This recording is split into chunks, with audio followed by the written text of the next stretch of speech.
2027 के चुनाव की आहट लगभग कहा जा सकता है कि बैठकों से समझ में आ रहा है कि बैठकों की जो गर्माहट है ना, वो इस चुनाव को और तपिश की चुनाव की जो तपिश है वो बढ़ाने वाली है। और लगातार शायद इसीलिए लगभग सभी राजनीतिक दलों का बैठकों का दौर जारी है। लेकिन आज जो हम बात कर रहे हैं भारतीय जनता पार्टी और खासतौर से आरएसएस का जो समन्वय बैठक है, यानी कि संगठन और सरकार के बीच का जो समन्वय है, उस समन्वय को और कैसे मजबूत किया जाए, सरकार की योजनाओं और लोगों की यानी कि जनता के बीच का जो समन्वय है उसको कैसे और आगे बढ़ाया जाए, योजनाओं का फायदा निचले पायदान तक पहुंचे, समन्वय में यानी कि जहां पर भी कोई दिक्कत आ रही, हर्डल्स आ रहे हैं, उनको कैसे दूर किया जाए। और शायद इसीलिए उत्तर प्रदेश के अलग अलग क्षेत्रों में जो समन्वय बैठक है वो की जा रही है। कुछ तस्वीरें हम आपको दिखा रहे थे।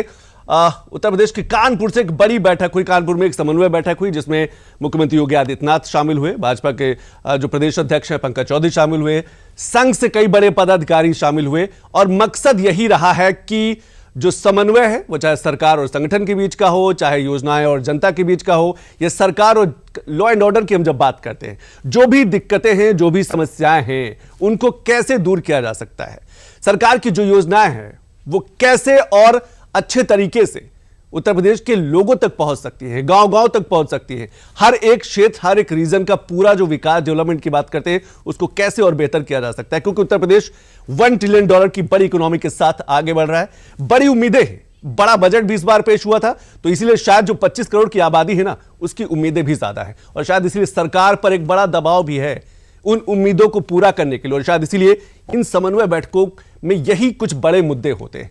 एक रिपोर्ट देख लेते हैं, उसके बाद हमारे साथ कुछ खास बड़े मेहमान कि क्या कहा जा सकता है कि 2027 के चुनाव की जो आहट है वो अब धीरे धीरे उत्तर प्रदेश में सुनाई देने लगी। लेकिन सबसे पहले एक रिपोर्ट।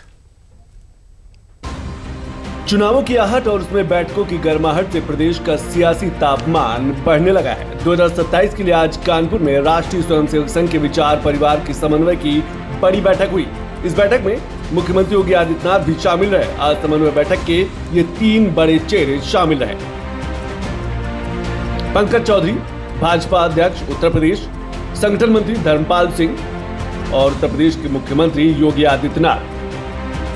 होली का उड़ता हुआ रंग अभी धरती तक पहुंचा भी नहीं था कि इन सब के बीच इतनी बड़ी बैठक का होना कई बड़े मायने निकलकर सामने आ रहे हैं और राजनीति में काफी अहम भी माना जा रहा है। समन्वय बैठक में संभावित मुद्दों की बात करें तो 2027 के चुनाव को लेकर एक बड़ा मंथन हुआ। मंत्रिमंडल में फेरबदल को लेकर चर्चा, मिशन 2047 का कैसा होगा रोड मैप, इसको लेकर भी बड़ा फोकस हुआ। संघ और संगठन में तालमेल पर बातचीत, क्षेत्रीय मुद्दों पर फोकस, जमीनी स्तर पर कार्यकर्ताओं को सक्रिय करना। विश्लेषकों का मानना है कि ऐसी बैठकों से भाजपा और संघ मिलकर आगामी चुनावों में रणनीति तैयार कर रहे हैं, जिसमें विकास, सुरक्षा और सांस्कृतिक मुद्दों पर बड़ा फोकस किया जाता है। बैठक में संगठन और सरकार के बीच बेहतर तालमेल, कार्यकर्ताओं की नाराजगी और जमीनी फीडबैक पर भी चर्चा होती है। 2024 के लोकसभा चुनाव में जिस तरह से बीजेपी को उम्मीद से कम सीटें मिली, इस मुद्दे को भी प्रमुखता से उठाया गया। बांदा, चित्रकूट, हमीरपुर, जालौन जैसी काफी अहम सीट भी भाजपा के हाथों से निकल गई। इसके क्या कुछ कारण हैं, कहां कमी रह गई, समन्वय बैठक में इन मुद्दों पर बड़ा फोकस रहा।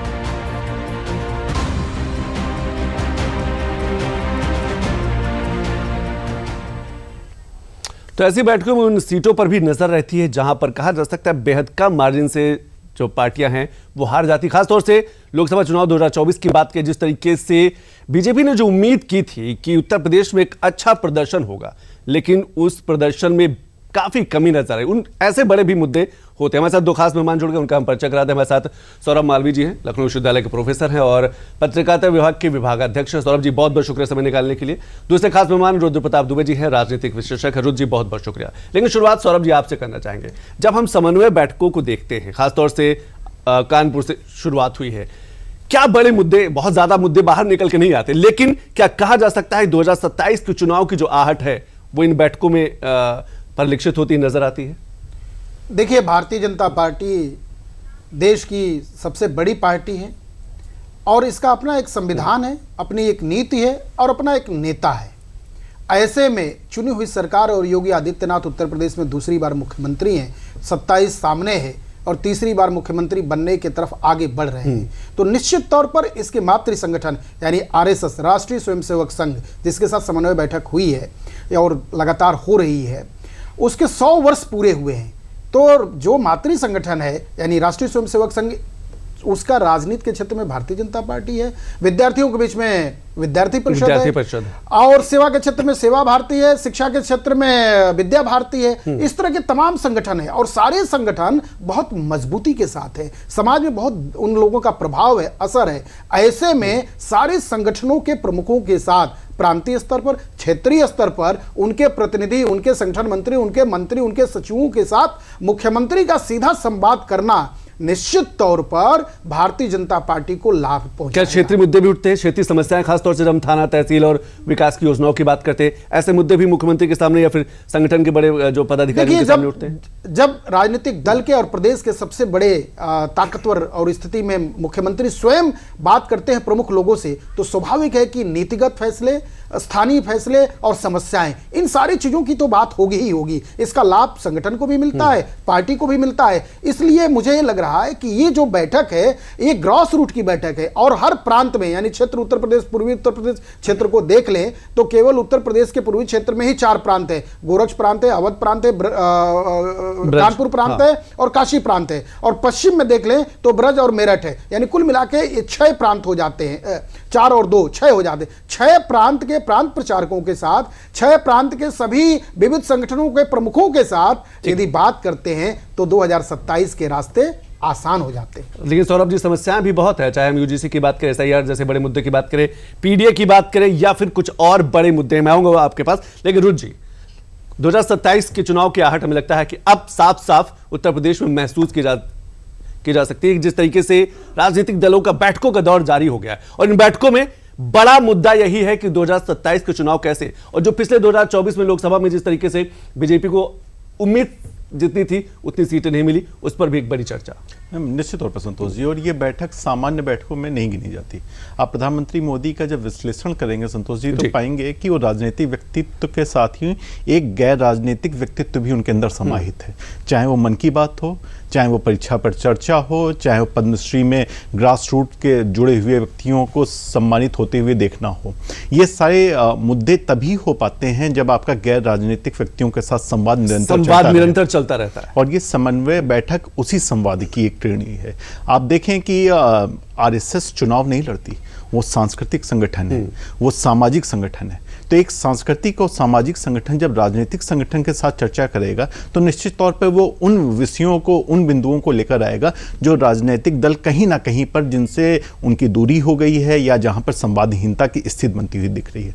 उत्तर प्रदेश में इतने वक्त कई मुद्दे हैं, आपने उन मुद्दों को गिनाया, एसआईआर की बात की, पीडीए की बात की, शंकराचार्य विवाद भी एक बड़ा बात है, यूजीसी विवाद भी जो एक बड़ी चीज है। मुझे लगता है इस पे जनता क्या सोच रही है, इसको लेकर आरएसएस बहुत अच्छी तरीके से कन्वे कर सकता है भारतीय जनता पार्टी को। वो ये बता सकता है कि निचले जगहों से क्या राय आ रही है, क्या सुझाव हो सकते हैं। मुझे ये नहीं लगता कि आरएसएस उनको राजनीतिक सुझाव देता होगा, वो उन्हें निचले के व्यक्तियों के बारे में कि आपकी किन योजनाओं के बारे में, आपके किन कार्यों के बारे में जनता की क्या राय इतने वक्त चल रही है, वो बताने का काम करता है। मुझे लगता है भारतीय जनता पार्टी उस राय को न केवल स्वीकार करती है बल्कि उस पर अमली जामा पहनाते हुए उस पर आगे भी बढ़ जाती है। सौरभ जी, आपको क्या लगता है, आप जनता के बीच में रहते हैं, लोगों के बीच में जाते हैं, पार्टी के आसपास भी रहते हैं, क्या आपको लगता है कि क्या 5 बड़े मुद्दे आप गिना सकते हैं कि उपलब्धियों में देखा जाए और वो 5 बड़े मुद्दे 2027 में आप जनता को, भारतीय जनता पार्टी के लोग, उनके कार्यकर्ता, मतदाता को समझा पाएंगे? देखिए, उत्तर प्रदेश की जनता इस बात को समझ रही है और ये प्रमाण है इसका कि 2017-2022 ये प्रचंड बहुमत से सरकार बनी है। तो उत्तर प्रदेश में ऐसा कहते हैं कि 2017 से पहले शाम को लालटेन जलते थे, यानी प्रतियोगी परीक्षा के छात्र, परीक्षा देने वाले छात्र बिजली के प्रकाश में नहीं पढ़ते थे। तो ये सच भी है।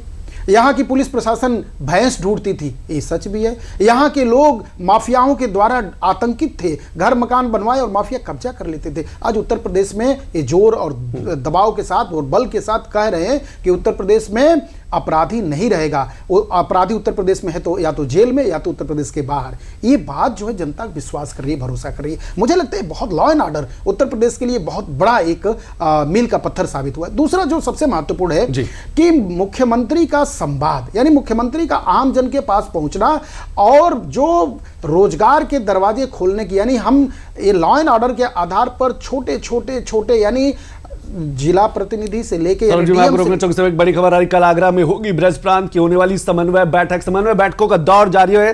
जैसे कि सौरभ जी लगातार कह रहे हैं कि अलग अलग प्रांत में मुख्यमंत्री योगी आदित्यनाथ और प्रदेश भाजपा अध्यक्ष बैठक में होंगे शामिल।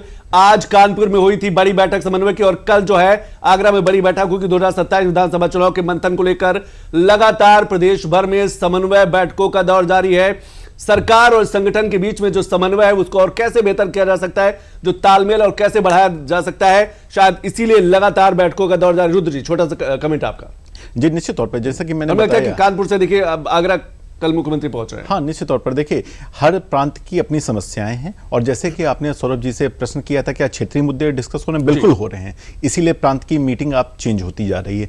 आप कई जगहों पर कानून व्यवस्था के मुद्दे होते हैं, कई जगहों पर सरकारी मशीनरी के मुद्दे होते हैं, कई जगहों पर जल से जुड़े हुए मुद्दे होते हैं। मुझे लगता है भारतीय जनता पार्टी का जो अभी आप सवाल कर रहे थे, भारतीय जनता पार्टी का जो न्याय और व्यवस्था का जो पूरा काम है, मुझे लगता है वो उससे बेहतर काम नहीं हो सकता और उससे कई ब्रांचेस जुड़ी हुई हैं। अगर आपकी कानून व्यवस्था ठीक है तो महिला सुरक्षा अपने आप बेहतर हो जाती है। अगर आपकी कानून व्यवस्था ठीक है तो आर्थिक गतिविधियां वैसे ही बेहतर हो जाती हैं, क्योंकि कंपनियां आने लगती हैं, उनके ऊपर जो वो गुंडा टैक्स लगता था, जो उनके ऊपर दबाव कायम होते थे, वो नहीं लगते हैं। अगर आपकी न्याय व्यवस्था, कानून व्यवस्था ठीक है तो प्रशासन का इस्तकबाल बुलंद हो जाता है, उस पर विश्वास बढ़ जाता है। तो वो लॉ एंड ऑर्डर एक ऐसी चीज है जिसे आप कह सकते हैं वो नींव की ईंट है जिस पर किसी सरकार के परचम लहराता उसकी बुलंदी का। तो न्याय व्यवस्था, कानून व्यवस्था ठीक होने पर भारतीय जनता पार्टी इतने वक्त प्लस में दिखाई पड़ रही। हाँ, हालांकि छोटे बहुत से ऐसे मुद्दे हैं जिनको डिस्कस करना चाहिए और चुनाव के पहले वो जो तैयारियां होती हैं, पेच कसने का समय होता है, वो सबसे बेहतर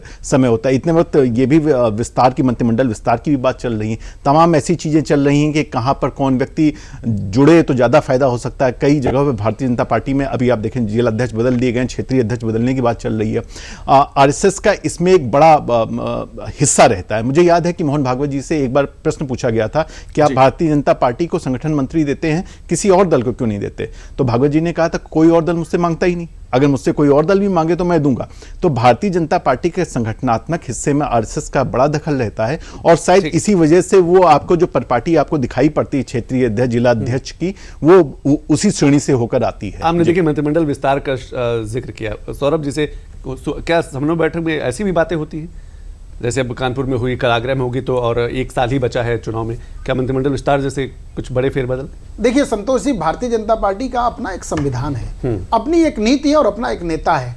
जातिगत समीकरण के हिसाब से, सरकार की आवश्यकता के हिसाब से कैबिनेट में फेरबदल, ये बिल्कुल भारतीय जनता पार्टी को ही तय करना है, वो हिसाब से तय करती है। हाँ, ये बात जरूर सच है कि भारतीय जनता पार्टी सारे निर्णय के लिए संगठन मंत्री यानी जो आरएसएस की तरफ से आए हुए हैं विचार परिवार, उनसे जरूर संवाद करते हैं, पूछते हैं। और चुनाव है या नहीं वो मुद्दा नहीं है, यह मुद्दा महत्वपूर्ण है कि सरकार में, मंत्रिमंडल में परिवर्तन होने वाले हैं। और अभी मनोनीत पार्षदों की सूची कल परसों हम लोग देख ही रहे थे कि आने वाली है, जिलाध्यक्षों में बदलाव हो रहा है, क्षेत्रीय अध्यक्ष बदला रहे हैं। तो एक जो महत्वपूर्ण बात है, समझने लायक बात यह है कि उत्तर प्रदेश में एक ऐसा मुख्यमंत्री मिला है जो फुल टाइम है। फुल टाइम का अर्थ क्या है? परिवार से नहीं है, जो घर परिवार ही छोड़ दिया हो, जो सन्यासी है और वो राजनीति के लिए फुल टाइमर है। ये बात संगठन को सूट करता है, बीजेपी को सूट करता है कि परिवार से इतर पूरा समय राजनीति के लिए देना और न्याय करना संगठन में। लेकिन तो सौरभ जी, समस्याओं से भी निपटना होगा। हाँ, चाहे वो एसआईआर जैसे बड़े मुद्दे की बात करें, देखिए सरकार पीडीए की बात करें,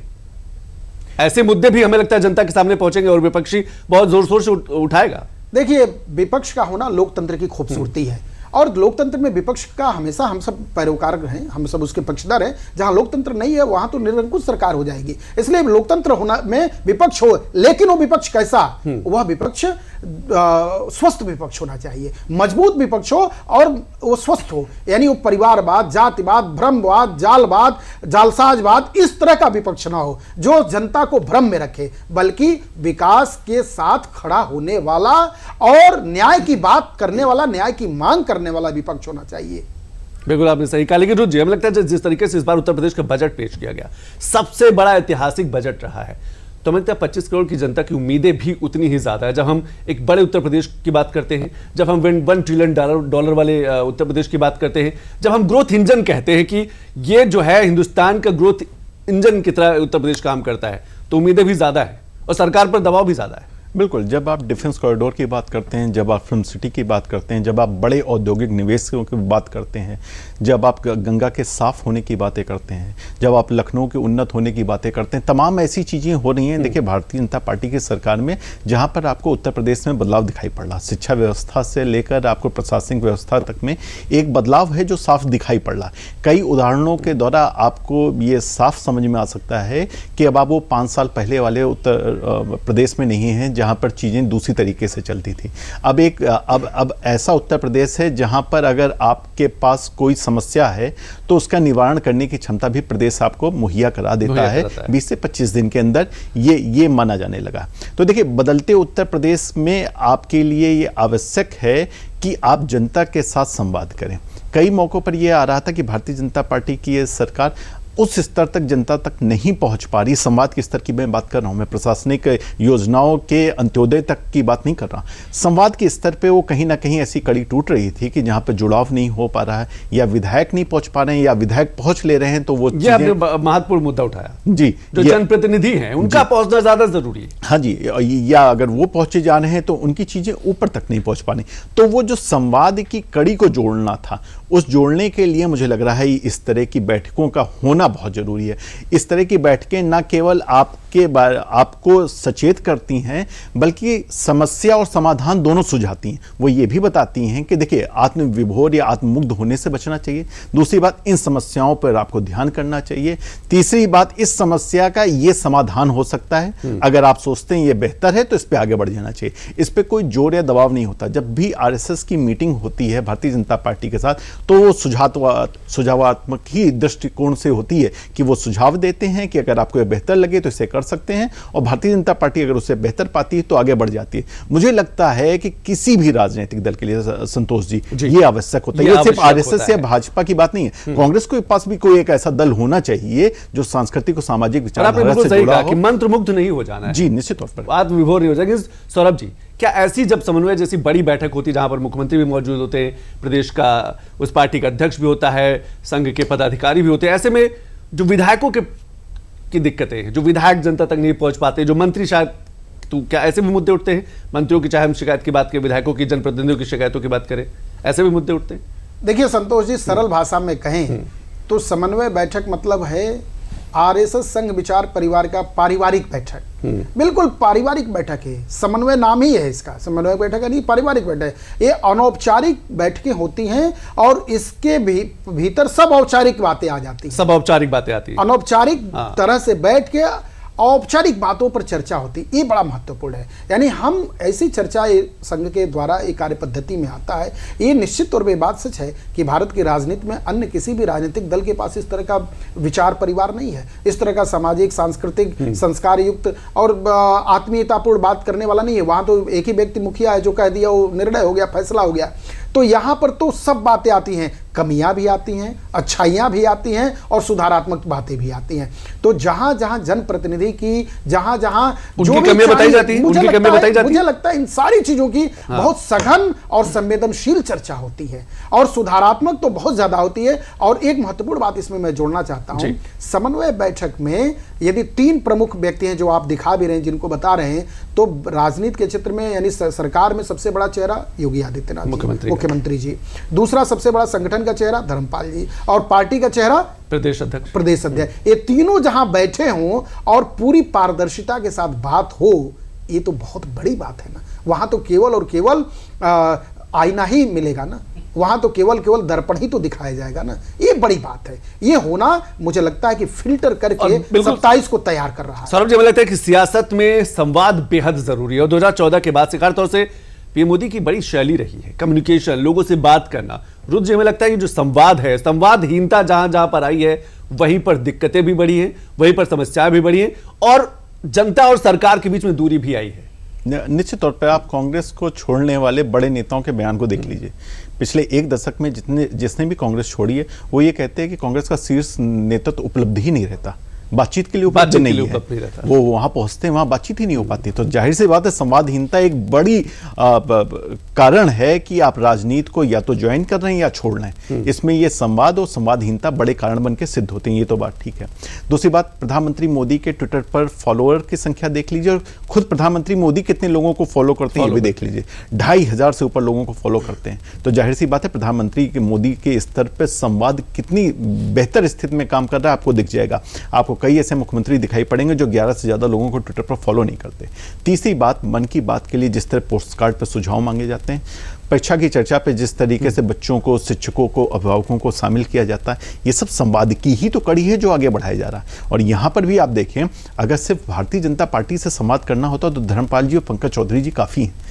सरकार से भी संवाद करना है आरएसएस को। जो मैं मंत्रिमंडल की बात कर रहा हूं, मंत्रिमंडल विस्तार के क्या हो गए, तो सरकार के स्तर पर भी क्या हो सकता है, कहां पर वो कमियां हैं जहां पर सरकार को काम कर सकते हैं, किन जगहों पर सरकार को ये आगे बढ़ जाना चाहिए, किन जगहों को ज्यादा अच्छी तरीके से पेश करना चाहिए। देखिए, आज के समय में आप काम कर रहे हैं, बहुत अच्छी बात है, लेकिन आपका काम वो लोगों तक पहुंच रहा है कि नहीं, ये भी बड़ी बात है। सोशल मीडिया का समय है, सोशल मीडिया में उन कामों को किस तरीके से प्रदर्शित करना, प्रधानमंत्री मोदी इस पर लगातार काम करते हैं। संतोष जी, संवाद की एक बड़ी श्रेणी ये भी है कि आप सोशल मीडिया पे अपने कामों को पहुंचा पा रहे हैं कि नहीं पा रहे हैं। एक बड़ी संख्या सोशल मीडिया इन्फ्लुएंसर्स की है, हालांकि अश्विनी वैष्णव जी उस पर बेहतर काम कर रहे हैं। तो ये भी एक संवाद की श्रेणी, मुझे लगता है इस तरह सभी सुझाव आते होंगे कि किस किस तरीके से काम करना और किस किस तरीके से उन कामों को जनता तक पहुंचाना है और लाभ के स्तर से जुड़े हुए लोगों को एक साथ कनेक्ट करना है। मुझे लगता है बहुत से ऐसे काम हो रहे होंगे जिस पे बातचीत हो रही है। अपेक्षा करते हैं कुछ सुखद या सकारात्मक परिणाम हम लोग को जल्दी ही दिखाई पड़ेंगे। सौरभ, जब समन्वय जैसे बड़ी बैठकों की बात करते हैं तो सफलता असफलता का क्रेडिट फिर किसको जाता है? जब कोई समस्या आती है, कोई योजना नहीं पहुंच पाती है, कोई बड़ी समस्या है, तो संगठन या सरकार? देखिए, चाहे प्रधानमंत्री देश के हों या मुख्यमंत्री राज्य के हों, सभी यही बात कहते हैं कि संगठन सर्वोपरि। एक शब्दावली है, हम सब जानते भी हैं, सुनते भी हैं, संगठन सर्वोपरि। तो संगठन तो सर्वोपरि है। यहाँ तो लोकतांत्रिक सबसे खूबसूरत और अच्छी बात है समझने के लिए दर्शकों के भी और हम सबको भी, कि भारतीय जनता पार्टी के भीतर लोकतांत्रिक व्यवस्था बहुत है, बहुत अच्छी लोकतांत्रिक व्यवस्था कार्य पर पूरी प्रणाली पारदर्शी है। तभी तो भारतीय जनता पार्टी को 45 वर्ष पूर्ण हुए और 45 वर्ष का नया अध्यक्ष मिल गया, राष्ट्रीय अध्यक्ष मिल गया। ये कहाँ संभव हो सकता है भाई? नितिन नवीन, आप देखिए कि कितने युवा व्यक्ति पर भारतीय जनता पार्टी का अध्यक्ष हो गया, राष्ट्रीय अध्यक्ष हो गए। ये होना स्वयं में दिखा रहा है कि कार्यकर्ताओं की ही पार्टी है। तो ऐसे में यदि कुछ अच्छा होता है तो कार्यकर्ताओं के हिस्से में, अच्छा नहीं होता है तो भी कार्यकर्ताओं के हिस्से में। ये बात तय, वहां एक व्यक्ति नहीं है। जब एक व्यक्ति नहीं है तभी तो एक खूबसूरत स्थिति है कि आज केंद्र में भी है, अनेक 21 राज्यों में भी भाजपा की सरकार है, यानी 2 से उठ के आज यहाँ तक पहुँचना, बीजेपी विचार से कभी समझौता नहीं करना, ये दिखाता है कि संगठन को सर्वोपरि मान के काम कर रहे हैं। दूसरी एक बहुत महत्वपूर्ण बात है कि भारतीय जनता पार्टी के और एनडीए के नीति द्वारा संचालित जो केंद्र में सरकार है, यानी मोदी जी की अगुवाई में सरकार है, मोदी जी पूरे अहर्निश काम करते हुए संगठन के सभी लोगों से संवाद करते हैं। वो बीच बीच में ऐसा मीसा में बंद लोग यदि हैं कहीं तो उनको फोन कर लेते हैं। उस दौर का कोई व्यक्ति और कहीं रहा है, ऐसे कोई जब जनसंघ के जमाने का कोई सांसद जीवित है, उससे संवाद कर रहे हैं, उनको अपने आवास पर बुलाते हैं, उनको सम्मानित करते हैं। ये जो चीज है, ये संगठन के संस्कार है, ये मिला है। कोई प्रचारक, वरिष्ठ प्रचारक है आरएसएस का, जो उनके साथ काम किया है या उनका मार्गदर्शन किया या संघ में या पार्टी में योगदान रहा है, और वो कम्युनिकेशन शैली जो है राज्य तक जो कम्युनिकेशन शैली है वो संपूर्ण, तो एक प्रकार से पूरी पार्टी को सभी देश भर से जोड़ के, पूरे देश में जोड़ के, ये केवल मोदी जी नहीं कर रहे हैं, ये पूरा संघ पर विचार परिवार कर रहे हैं, यानी सारे संगठन कर रहे हैं। और यह बात कमोबेश यह योगी आदित्यनाथ जी में देखने को मिलता है। उत्तर प्रदेश के मुख्यमंत्री संगठन के द्वारा बुलाए हुए सभी चीजों में शामिल होते हैं, हर जगह जाते हैं और कार्यकर्ताओं की सुनते हैं, यानी विचार परिवार से कोई समझौता नहीं है, किसी भी प्रकार का कोई उसमें उनके मन में कुछ भी नहीं है। इसलिए मुझे लग रहा है कि ये उपलब्धि ये उनके पक्ष में जाता है। लेकिन सौरभ जी, विपक्ष के भी तर्कश में बहुत से तीर हैं। रुद्र जी, एक राजनीतिक विश्लेषक के रूप में 2027 के चुनाव से पहले के अगर हम एक छोटा सा विश्लेषण करना चाहें, बहुत से मुद्दे मिलते हैं विपक्ष के पास भी हैं। निश्चित तौर पर बड़ी पोटली है उन मुद्दों की जो चुनाव में नजर आएंगे। निश्चित तौर पर, और आप खासकर लोकसभा में जिस तरीके से जनादेश मिला उसके बाद से तो विपक्ष में उत्साह भी ज्यादा है, और एक नैरेटिव बनाया गया कि भारतीय जनता पार्टी पिछड़ों के साथ नहीं खड़ी है। वो नैरेटिव काफी हद तक सफल हुआ। उसके बाद मुख्य विपक्षी दल की तरफ से लगातार पीडीए पे काम किया गया। वो कितना जमीन पर उतर पाया है कि नहीं उतर पाया है ये अलग बात है, लेकिन ये उनका इतने वक्त का मुद्दा तो है, और ये मुद्दा ऐसा है कि जो चिपकता हुआ दिख भी रहा है। यूजीसी के साथ ही वो मुद्दा और थोड़ा सा आगे बढ़ा है। निश्चित तौर पे इतने वक्त की जो उत्तर प्रदेश की स्थिति है उसे आप ये नहीं कर सकते कि किसी एक दल के लिए पूरी तरह से मुफीद है। भारतीय जनता पार्टी अपने काम के सहारे आगे बढ़ रही है। मुख्यमंत्री योगी आदित्यनाथ बहुत ही पारदर्शी, ईमानदार और सशक्त चेहरा बने हुए हैं, लेकिन मैं फिर भी ये कह रहा हूं कि विपक्ष की तरफ से अखिलेश यादव जिस तरीके के हमले कर रहे हैं, और एक लंबी सरकार, देखिए पिच खाली नहीं है। हाँ नहीं संतोष जी, एक चीज और है, बहुत ही जागृत प्रदेश है राजनीतिक तौर पर। एक सरकार लगातार 10 साल रह रही है तो कई बार एंटी इनकम्बेंसी का फैक्टर बहुत ज्यादा हो जाता है। वो नरेंद्र मोदी जी के अंदर वो कला है, वो किस तरीके से उसको पार पा जाते हैं। अब योगी आदित्यनाथ जी के अंदर भी वो कला देखनी पड़ेगी कि वो है कि नहीं, क्योंकि इस बार एंटी इनकम्बेंसी का कम से कम अभी तो प्रभाव दिख रहा है। चुनाव आते आते इस पर कितना लगाम लगा पाते हैं ये देखने का विषय होगा। सौरभ जी, पिच खाली नहीं है, विपक्ष के पास भी मुद्दे हैं, विपक्ष के पास भी कहा जा सकता है कि बड़ी पोटली है मुद्दों की। देखिए, इस बात को नकारा नहीं जा सकता, लेकिन एक बात कैसे समझा पाएंगे बीजेपी के कार्यकर्ता है? हाँ, मुझे भी संतोष जी लग रहा है, ये बात आप सच कह रहे हैं कि विपक्ष के पास मुद्दे हैं, लेकिन इस बात को समझने की जरूरत है कि आज उत्तर प्रदेश में जिस तरह से योगी आदित्यनाथ जी ने आम जन के सपनों को साकार करने का काम कर रहे हैं, आम जन के भरोसे को जीत रहे हैं, और ये बात केवल उत्तर प्रदेश में ही अब नहीं रही है। आप उनके प्रचार बीजेपी के केंद्रीय स्तर पर अन्य राज्यों के प्रचार के आधार पर देख लीजिए, उनकी टॉप टीआरपी मिल रही है।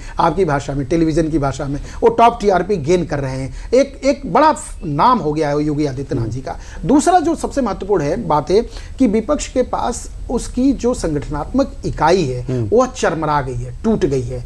भाई भतीजावाद, आपस में घरेलू परिवार को ही पार्टी बना देना और पार्टी को ही परिवार के रूप में ला देना, तो इसलिए विजन का अभाव दिखता है। आज अखिलेश यादव चाचा शिवपाल से कभी तालमेल होता है, फिर अलगाव होता है, फिर विलय होता है। एक में वो झंडा लेके चलने के कारण, एक में वो बात करने, यानी एक प्रकार से कहें एक जो फतवा जारी कर दिया वही मान्य हो गया, ये किसी भी दल को संकट में। उत्तर प्रदेश में देखिए आप 94 के बाद से आज कांग्रेस कहाँ है? वेंटिलेटर पर भी नहीं है। कहाँ ढूंढेंगे आप? अरे कम से कम एक आध तो विधानसभा में भेज देते, वो भी नहीं है।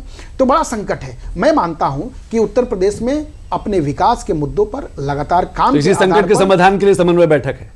अब वो तो देखिए जो विचार परिवार के निकट रहेगा उसको लाभ मिलेगा ही। और ये मोहन भागवत जी कहे भी हैं कि देखिए हमारे विचार के निकट जो आएगा, हमसे सहयोग मांगेगा, उसको भरपूर लाभ मिलेगा। हमारे लोग लाभ देंगे, हमारे लोग मतलब देश के लोग, जनता जो स्वयंसेवक बंधु हैं वो करेंगे। तो जिसको विचार के निकट आना है, जिसको भारतीयता, राष्ट्रीयता के प्रेम के प्रति खुल के बात रखनी है, उसको लाभ मिलेगा ही मिलेगा। इसको नकारने की क्या जरूरत है? ये तो सच भी है।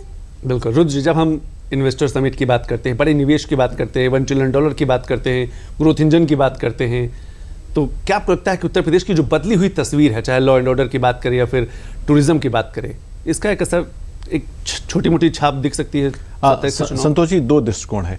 मुझे अखिलेश यादव की सरकार याद आती है, वो भी बस मैं ही बोलने वाला, वो आगरा एक्सप्रेसवे की बात करते थे, मेट्रोज की बात करते थे, जेपी की बात करते थे। उन्होंने बाद में कहा कि विकास के नाम पे हम चुनाव हार गए। बिल्कुल, गोमती रिवर फ्रंट की बात करते थे, तमाम मुद्दे गिनाते थे। वो जनता तक पहुंच पाए थे कि नहीं? देखिए, आप कई बार आते हैं ना कि हम अटल बिहारी वाजपेयी जी की भी हमने सरकार को देखा कि किस तरीके से प्रमोद महाजन के साथ वो बदलते हुए भारत की परिभाषा लेकर आए हुए थे, लेकिन वो सफल नहीं हो पाया। तो वो फील गुड फैक्टर वाला जो था, तो वो उतर नहीं पाया। अभी योगी जी ने पिछले शासन में दिखाया कि जो उन्होंने न्याय व्यवस्था, कानून व्यवस्था को लेकर चले, वो लोगों तक पहुंचा और उसी कड़ाई के साथ पहुंचा जिस कड़ाई के साथ योगी जी ने उसको लागू किया था। इस बार विकास के कई मुद्दे लेकर चल रहे हैं, कई वो चीजें।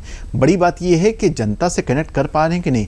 अगर जनता से तभी कनेक्ट होंगे जब दूसरे मुद्दों की धार कम पड़ेगी। तो आपको सामाजिक और राजनीतिक मुद्दों के साथ ही अपनी योजनाओं की सफलता की कहानी बुननी पड़ेगी, और इसके लिए समय कम बचा है। मैं अभी भी कह रहा हूं कि अभी प्रतिस्पर्धात्मक मुकाबला है। अभी आपके लिए एकदम ऐसी पिच नहीं कि बिल्कुल एकदम साफ है। अभी भी कांग्रेस कांग्रेस के अभी भी गिरी हालत में भी 10 सांसद हैं उत्तर प्रदेश से, वो समाजवादी पार्टी के समर्थन से ही हों लेकिन हैं, तो अभी आपको उस ढंग की तैयारी करनी पड़ेगी। आपको ये मानना पड़ेगा कि मुद्दे भी हैं, समस्याएं भी हैं और उन योजनाओं का सफलता के पैदान पर पहुंचाने वाले लोग भी हैं, तो इन सबको कनेक्ट करना पड़ेगा। मुझे लगता है समन्वय बैठक उसी सोच की तरफ आगे बढ़ रही है। बिल्कुल आपने सही कहा कि समन्वय जो बैठक उसी सोच को और आगे बढ़ाती है, और जो समस्याएं हैं उनका समाधान कैसे निकले अगले 1 साल में, उस पर एक बड़ी चर्चा, कई बड़े मुद्दे हो सकते हैं। लेकिन चर्चा में आज बस इतना ही, समय भी हमारे पास कम है।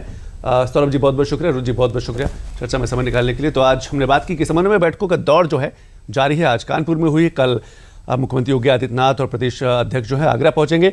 लगातार मुद्दा वही है कि 2027 के चुनाव है और जो मुद्दे हैं, जो समस्याएं हैं, उनसे कैसे निपटा जाए। चर्चा में आज बस इतना ही। नमस्कार।